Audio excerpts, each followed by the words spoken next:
Hello मित्रों, इस YouTube channel में आपका बहुत बहुत स्वागत है। यूपी टेट परीक्षा 2026 सीडीपी बाल विकास एवं बाल मनोविज्ञान के ये महत्वपूर्ण प्रश्न आउट ऑफ द बॉक्स चिंतन संबंधित है। मूल चिंतन से, स्मृति आधार चिंतन से, अपसारी चिंतन से, अविसारी चिंतन से। तो आउट ऑफ द बॉक्स का मतलब होता है हमें एक फिक्स चीज़ को याद ना करके उसके विभिन्न प्रश्नोत्तरों को याद करना होता है, उसके विभिन्न तर्कों को याद करना होता है, तो उसे बोलते हैं अपसारी चिंतन। Divergent thinking is called out of the box thinking. तो ये आउट ऑफ द बॉक्स चिंतन क्या होता है? अपसारी चिंतन होता है।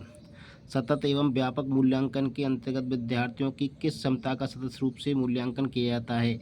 तो ज्ञान, रुचि, मूल्य, उपयुक्त सभी। तो इसमें उपयुक्त सभी का मूल्यांकन किया जाता है। यदि एक शिक्षक कक्षा में हमेशा लड़कों द्वारा दी गई प्रतिक्रिया पर ही टिप्पणी प्रदान करता है तो बढ़ावा देता है लैंगिक रूढ़िवादिता को, लैंगिक पक्षपात को, लैंगिक संवेदनशीलता को, में से कोई नहीं। तो अगर वो लड़कों पर ही हमेशा प्रतिक्रिया करता है तो लैंगिक पक्षपात करता है। तो बी ऑप्शन इसका सही है। Since teacher is responsing only the boys not girl, therefore it is called gender वाइसनेस।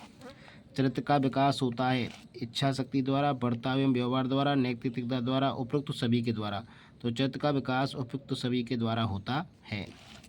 एक बालक की बुद्धि लब्धि 1 से 5 है।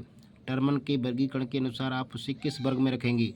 तो मंद बुद्धि, सामान्य बुद्धि, शिष्ट बुद्धि, अतिशिष्ट बुद्धि। तो 90 से लेकर 1 से 10 तक सामान्य बुद्धि का बच्चा होता है, तो इसमें बी आ जाएगा, सामान्य बुद्धि।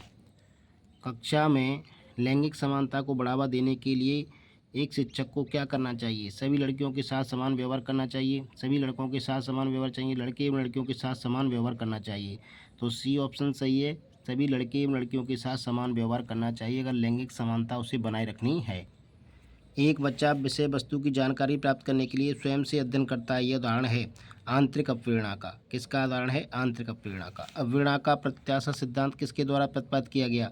तो ये विक्टर हुम के द्वारा प्रतिपादित किया गया। The expectancy theory of motivation was proposed by Victor broom.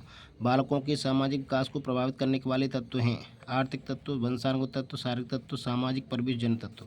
तो सामाजिक परिवेश जन जो तत्व हैं वो बालक के सामाजिक विकास को प्रभावित करते हैं। Social environmental element affect the social development of the children. शारीरिक विकास का एक प्रमुख नियम निम्न में से कौन सा है? द्रुतगामी विकास का नियम, मानसिक विकास का नियम, अनियमित विकास का नियम, भिन्नता का नियम, कल्पना और संवेगात्मक विकास के संबंध का नियम। तो ये द्रुतगामी विकास का नियम है। Law of rapid growth is a primary law of the physical development. निम्न में से कौन सा विकास का सिद्धांत नहीं है? परस्पर संबंध का सिद्धांत, निरंतर विकास का सिद्धांत, अनुकूलित प्रत्यावर्तन का सिद्धांत, समान प्रतिमान का सिद्धांत। अनुकूल प्रत्यावर्तन का सिद्धांत विकास का सिद्धांत नहीं है, बाकी तीनों विकास के सिद्धांत हैं। विकास के परिणाम स्वरूप नवीन विशेषताएं और नवीन योग्यताएं प्रकट होती हैं। ये कथन किसने दिया था? ये कथन दिया था हरलॉक ने। कोलर ने अपने प्रयोग में यह सिद्ध करना चाहते थे कि अधिगम समग्र परिस्थिति का प्रत्यक्षीकरण है, समग्र परिस्थितियों का प्रत्यक्षीकरण है। किसने पाठ योजना की पंचपदी प्रणाली प्रदान की थी? तो ये थे हर्बर्ट स्पेंसर ने पाठ योजना की पंचपदी प्रणाली प्रकाशित की थी।